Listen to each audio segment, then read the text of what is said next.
Olá, queridos, tudo bem? Nesse vídeo nós vamos trabalhar a recapitulação dos sistemas de controle. Então nós vamos rever os conteúdos trabalhados anteriormente. Nós vimos o sistema nervoso e o sistema endócrino, e são eles que nós vamos trabalhar neste momento. Vamos lá, se você quiser, poderá acompanhar a partir da página 146. Quando nós começamos o nosso trabalho, nós começamos conversando que tudo estava sob controle, né? Então nós vimos que o nosso corpo, o nosso organismo é como uma casa inteligente. Tudo é comandado por algo. Então temos que ter um centro de controle. E o nosso centro de controle é chamado de sistema nervoso central. Então, o sistema nervoso ele é dividido em dois: sistema nervoso central e o sistema nervoso periférico. O primeiro que nós vamos trabalhar nessa aula, nesse vídeo, é sobre o sistema nervoso central. Beleza. O sistema nervoso central, mais conhecido como SNC, fica a dica, grave SNC como sistema nervoso central. Ele é constituído pelo encéfalo e também pela medula espinal. O encéfalo tem algumas características, alguns componentes dentro dele, alguns órgãos, né? Podemos dizer assim. Os componentes deles e as respectivas funções. O cérebro, ele tem a função de controlar os sentidos, os movimentos e as ações voluntárias. Então, aquelas ações que eu desejo. Então, eu quero pegar um copo de água, eu quero observar alguma coisa, eu quero ler um livro, então eu faço pelo cérebro, que são as ações voluntárias. Ele é responsável também por aspectos como a aprendizagem, como a linguagem, a memória e os pensamentos. A ciência admite que ainda há muitas coisas que não sabemos a respeito desse órgão extraordinário. Além do cérebro, nós temos o cerebelo e o bulbo. O cerebelo comanda os movimentos, a postura corporal e o equilíbrio. Os chamamos movimentos finos, que exigem mais coordenação, como escrever, arremessar uma bola de basquete, andar de patins ou tocar um instrumento. Eles são todos controlados por essa parte do encéfalo, pelo cerebelo. Então, quando nós estamos aprendendo a escrever, nós estamos ainda aprendendo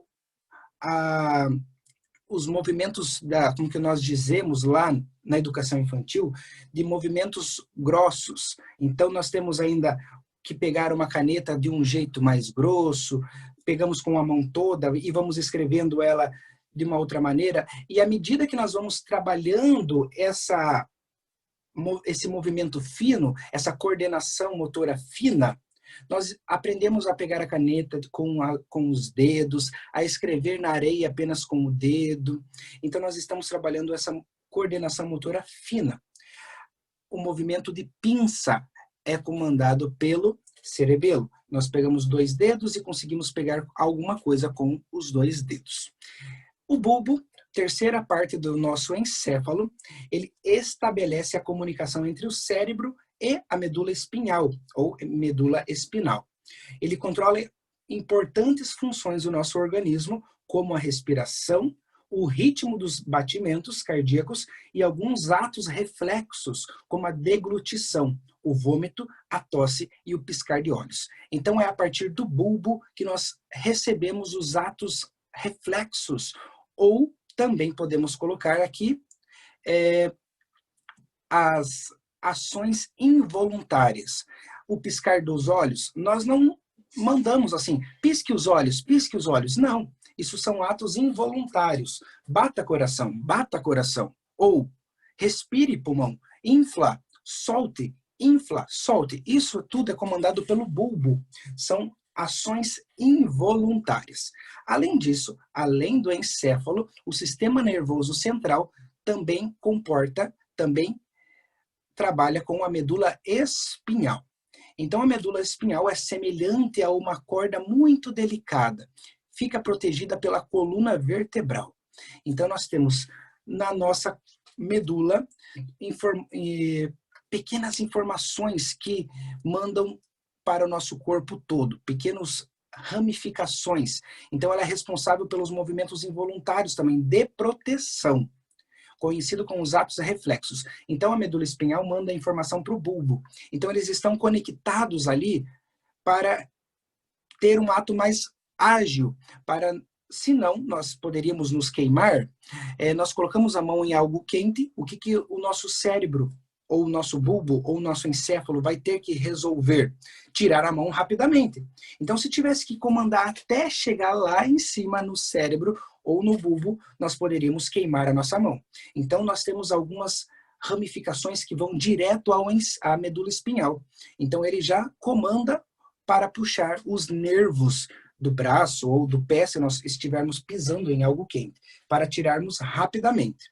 Tá? Então, os atos reflexos de proteção são responsáveis, vêm da responsabilidade da medula espinhal. Por isso que ela é tão importante e tão eficaz. Nós podemos trabalhar a relação do encéfalo e da medula espinhal através de uma atividade. Essa atividade está lá no exercício, na página 146. Então, vocês podem acompanhar e já fazer a correção, porque nós já trabalhamos com ela, página 146, exercício 4. Então, ali nós temos as 4 informações, os 4 órgãos importantes do sistema nervoso central, que é o cérebro, cerebelo, bulbo e medula espinhal. E as informações que envolvem cada coisa deles. Então, a primeira informação é acelerar os batimentos cardíacos durante uma corrida. O que seria acelerar os batimentos cardíacos? Será que é o cérebro? Eu penso, cérebro aumenta os batimentos cardíacos durante uma corrida? Não. Acelerar os batimentos cardíacos é uma ação involuntária, porque vai necessitar de mais oxigenação nos nossos órgãos, no nosso corpo. Então, quem vai fazer isso de oxigenar mais? Quem faz os batimentos cardíacos acontecerem é o bulbo. O bulbo é responsável pelos atos involuntários, as ações involuntárias. Então, nós podemos marcar que o bulbo acelera os batimentos cardíacos durante uma corrida. Acertar a bola de basquete no cesto. Quem vai acertar a bola de basquete? Isso que significa uma atividade fina, uma coordenação motora. Quem que vai trabalhar com a coordenação motora, aqueles atos mais fixos, mais certeiros? É o cérebro, é o cerebelo, é o bulbo. Quem vai fazer isso é o cerebelo. Então, o cerebelo vai trabalhar com os atos mais fixos, mais certeiros, como pegar uma caneta, escrever, como nós acertarmos uma bola de basquete na cesta, mesmo se nós não conseguirmos acertar, né? Nós, com a prática, nós vamos tentando e aos poucos vamos acertando. Então, isso tudo é trabalhado pelo cerebelo. Sentir o sabor de uma pizza. Qual desses órgãos vai fazer eu sentir o sabor de uma pizza? Será que a medula espinhal vai fazer eu sentir o sabor de uma pizza? O cerebelo, que é um ato... Ou o bulbo? Não, o cérebro. O cérebro vai comandar os 5 sentidos, tá? Uma coisa muito importante. É através do cérebro que comandamos os 5 sentidos. Nós enxergamos através do cérebro, sentimos o tato, né? Tocamos em algo através do cérebro, cheiramos através do cérebro, sentimos o gosto através do cérebro.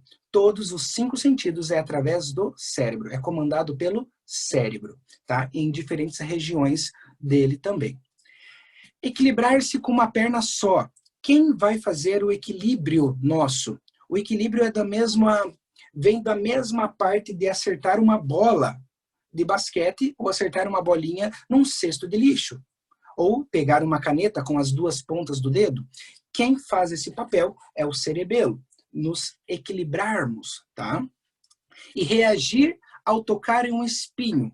Quando nós colocarmos a mão em um espinho, quem que vai fazer esse ato de proteção? Medula espinhal, através dos nervos, tá? Então, nós temos no nosso corpo uma ramificação de nervos e eles se comportam para nos proteger, mandar informações. Então, se eu colocar o dedo, espetar a pontinha do meu dedo em uma agulha ou em um espinho, eu tenho um ato reflexo de tirar. Então, essa dor sentida pela ponta do meu dedo, ela vai percorrer todo o caminho até chegar na medula espinhal. Daí depois, o bulbo tem a função de dizer, eu vou me proteger ou eu vou deixar? O que é que está acontecendo aqui? É claro que se você estiver em uma consulta médica e o médico vai espetar, você está consciente que vai ter uma espetada, não precisa puxar o braço. Alguns puxam o braço como proteção, porque não colocou na cabeça, não trabalhou que aquilo ali é para o bem, não é para o mal, ok? Então vamos trabalhar.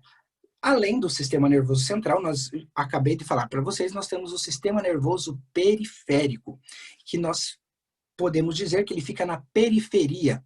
Nós temos o centro e a periferia. Periferia, as próximas regiões, as regiões mais afastadas. E ele é denominado como SNP. SNP, Sistema Nervoso Periférico. Muito bom gravar essa parte aí, ok? Então, o sistema nervoso periférico, ou os nervos que saem do encéfalo, do crânio e da medula nervosa, a medula espinhal, que é a nossa coluna, formam o sistema nervoso periférico. E eles estão espalhados por todo o corpo. Acabei de falar para vocês. E não são protegidos por estruturas ósseas, tá? Então, o nosso corpo todo está ramificado por nervos, como na figura ao lado ali. Desse sistema nervoso periférico, que manda informações ao sistema nervoso central, manda informações à medula, ao nosso, como que eu posso dizer ali, a medula espinhal, nós temos os reflexo patelar, que é uma dos reflexos que nós podemos ter, que são os movimentos involuntários. Então, nós já vimos em um vídeo como acontece o reflexo patelar ou os movimentos involuntários. O que acontece? Quando um nervo é atacado, quando ele é manipulado, ele tem que ter o quê? Ele tem que fazer uma proteção. Nesse caso do nosso joelho, o nervo do joelho, ele vai fazer a proteção de chutar, de regredir ali. Ou se nós estivermos tocando em algo quente, nós tocamos em algo quente, o nosso músculo do braço ou músculo da perna vai fazer essa proteção e puxar nosso membro inferior ou superior, tá? Então, aqui eu vou postar depois para vocês esse vídeo, postar esse PDF que eu estou passando para vocês, e aqui nós temos o vídeo sobre um reflexo patelar, mas vocês já tinham visto também em um outro momento esse reflexo, tá? Saindo do sistema nervoso, que nós denominamos de nervoso central e nervoso periférico, nós entramos no sistema endócrino. Ele também é o sistema do controle, tá? Ele também controla o nosso corpo, mas ele não controla com ações, ele controla com substâncias, tá? O que ele vai acontecer? Ele ele joga substâncias no nosso organismo para os órgãos trabalhar de uma perfeita harmonia, com uma perfeita harmonia. Então, o que nós podemos observar? No nosso sistema endócrino existem diferentes glândulas. Nós temos glândulas endócrinas e exócrinas, ou as duas. O que é a glândula exócrina? Exócrina significa que joga substâncias para fora, como o nosso suor.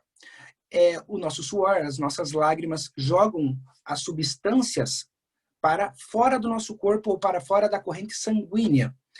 E as endócrinas, elas jogam as substâncias para dentro da nossa corrente sanguínea, tá? Não precisa ser para fora da nossa corrente sanguínea, para fora do nosso corpo. Porque existem algumas glândulas que jogam as substâncias para fora da corrente sanguínea, mas dentro do nosso corpo. E também é considerada exócrina, tá? Mas quando jogadas dentro da corrente sanguínea, quando jogadas dentro dos vasos sanguíneos, é denominado sistema endócrino, glândula endócrina. E quais são essas glândulas endócrinas? A mais importante, ou a chefe de todas, é chamada de hipófise. Tá? E ela fica lá no hipotálamo, bem embaixo do nosso encéfalo. E ela faz o quê? Qual é a função dela? Nós já vamos ver essa função. Mas, além dela, nós temos as glândulas tireoide, e atrás da tireoide tem a paratireoide. Nós temos também as glândulas suprarrenais. Nós temos o pâncreas. O pâncreas é uma glândula endócrina e exócrina, porque ele joga substâncias para dentro da corrente sanguínea e também para fora da corrente sanguínea. Já conversamos sobre eles. E também nós temos as glândulas sexuais, que é as únicas glândulas que diferem homens e mulheres. Os homens têm a glândula sexual chamada testículo e as mulheres têm a glândula sexual chamada ovário. Então, para os homens, ele vai fazer uma função específica, para as mulheres, a função específica para as mulheres. Então, vamos trabalhar um pouco sobre cada uma dessas funções, cada um dessas glândulas. As substâncias produzidas, que são lançadas, né, no nosso organismo, são lançadas na corrente sanguínea, são chamadas de hormônios. E cada hormônio é específico por cada função do nosso corpo. Tá? Isso daí é uma dica muito importante para você na hora da avaliação. Beleza. Primeira das glândulas que nós podemos trabalhar, que eu falei para vocês agora há pouco, é a hipófise. E ela é bem pequena, fica dentro da nossa cabeça. Apesar de ser um pouco maior que um grão de ervilha, é a glândula mais importante do nosso corpo. Muito importante essa dica, tá? Essas informações aqui. Ela coordena o funcionamento das outras glândulas. Então, ela tem algumas funções específicas para ela, mas ela também manda informações para as outras glândulas. Então, a hipófise, ela manda substâncias, hormônios, para as glândulas suprarrenais, para as glândulas sexuais, para as glândulas tireoide e paratireoide, além do pâncreas. Então, além dela fazer a função dela, ela manda informações para as outras glândulas também. E qual é a função da glândula hipófise?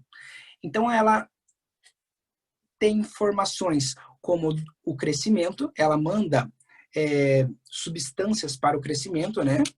Também tem as glândulas da puberdade, da adolescência, que são as que nos fazem nos transformar em meninos, em meninas, em homens e mulheres, tá? Os meninos se transformam em homens, que daí são as características masculinas, e as meninas em mulheres com as características femininas. E o que acontece quando essa glândula não faz o trabalho direito? Ele acarreta várias proporções, podemos dizer, ruins? Podemos, tá? Mas existe uma doença que ou manda muita substância ou pouca substância. Se for em excesso, quando esse hormônio do crescimento é mandado em excesso, o que vai acontecer?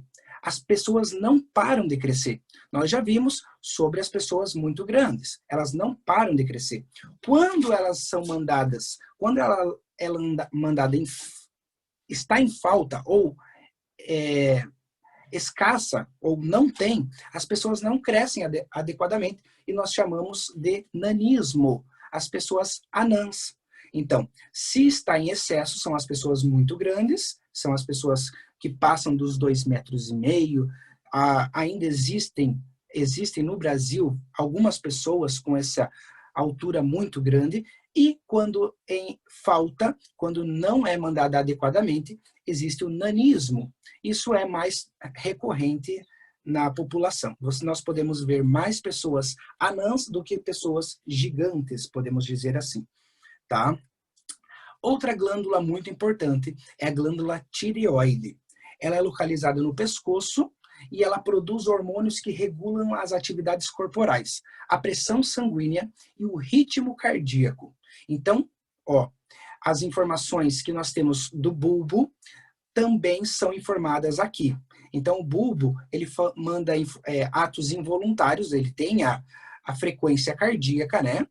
Os ritmos cardíacos, mas também é informado pela tireoide. A tireoide manda substâncias ali para o bulbo, juntamente com o bulbo, que trabalham para o nosso sangue circular perfeitamente, com uma pressão adequada, para não sentirmos muita pressão ou ficarmos sem pressão, e o ritmo ser adequado à nossa a nossa ação cotidiana. Então, se nós estamos em repouso, descansando, vamos ter não precisamos tanto de um ritmo cardíaco muito elevado, então ele vai ter uns 60 ou 80 batimentos por minuto.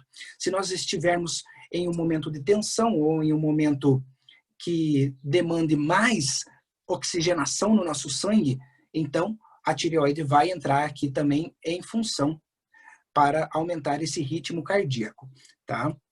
As suprarrenais são outras glândulas também muito importantes. E por que ela fala suprarrenais? Porque elas ficam em cima dos rins. São duas glândulas, nós temos 2 rins, então ela vai ter 2 glândulas, e elas ficam em cima dos rins, mandando o quê? Ela manda alguns hormônios, e o mais importante deles, o mais importante não posso dizer assim, o mais conhecido deles é a adrenalina.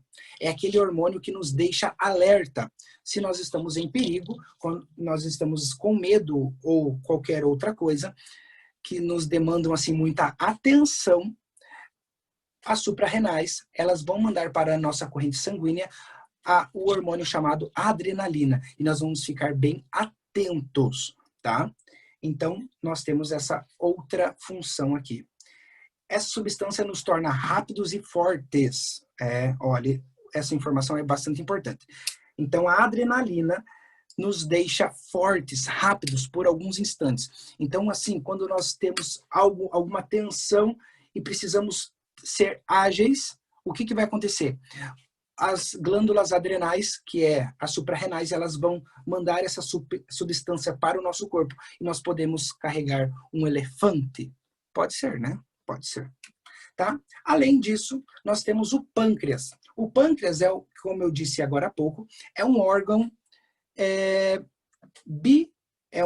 uma glândula com 2 funções. Então, ela executa o quê? Ela manda para dentro da nossa corrente sanguínea e também ela manda para fora. Dentro da nossa corrente sanguínea, ela produz a insulina, que é um hormônio que controla a quantidade de açúcar no sangue. Então, se desregulado, se a insulina, se o pâncreas não estiver mandando informações adequadas para a corrente sanguínea, se manda demais ou se manda de menos, nós dizemos que ele está com diabetes. A pessoa está com diabetes, né? É a doença causada pela falta ou o excesso de insulina, que é o hormônio produzido pelo pâncreas. O pâncreas também produz substâncias que atuam na digestão dos alimentos. Vimos isso nas atividades passadas, no bimestre passado, com o sistema digestório. O pâncreas, então, manda a bile, que faz todo o processo ali de digestão também, tá? Juntamente com o fígado. Então, o pâncreas tem essa função. E, para finalizarmos, nós temos as glândulas sexuais. Único momento que as glândulas, que o sistema endócrino vai diferir de homens e mulheres. Homens vai ter os testículos e as mulheres terão os ovários, tá? É o único momento que difere das glândulas das demais glândulas do sistema endócrino, tá? Então vamos lá. As mulheres, glândula sexual feminina, nós temos os ovários. E os ovários produzem 2 hormônios. O primeiro hormônio é o estrógeno e o segundo hormônio é a progesterona. Está lá no livrinho de vocês esse quadro e eu postei também no Eclass para vocês verem. O estrógeno, ele faz qual função? O crescimento dos seios, ele desenvolve os quadris, ele tem uma aparência mais feminina. Então o estrógeno tem a função de deixar a mulher com as funções, com a aparência feminina. A progesterona é o hormônio que prepara o corpo para receber a gravidez. Então, quando a mulher entra no momento de gravidez, vocês vão ver mais para frente na reprodução humana, então é lançado o ovário lança a corrente sanguínea a progesterona. Então, o que acontece? A mulher fica mais sensível, fica mais receptiva a receber a reprodução. Então, a cada mês, né, as mulheres recebem essa quantidade de progesterona na corrente sanguínea. Nos homens, existe o testículo. Eles ficam dentro da bolsa escrotal. Também nós vamos trabalhar com reprodução humana mais para frente. Então, qual é a função dos testículos? O testículo tem a testosterona, que é o hormônio masculino. Esse hormônio faz o crescimento dos músculos, faz a mudança da voz. Então, quando os meninos estão na fase da adolescência, na fase da puberdade, eles mandam mais testosterona, eles vão fazendo essa transição. E o que vai acontecendo? Quando os meninos vão falando, a voz vai afinando, vai engrossando, vai afinando. Então, ele vai fazendo um looping nessa voz, até ele chegar numa quantidade adequada, até a parte ali da voz mesmo, que é a laringe e a faringe, se concretizarem. Então, a testosterona trabalha também com a voz dos meninos. Surgimento dos pelos no corpo e no rosto. Então, a testosterona é que vai trabalhar ali para os meninos, para os homens terem barbas, tá? Então, todas essas informações estão no livro de vocês. Vocês podem observar todas essas informações até a página 158. Ok, meus queridos? Boa aula para vocês.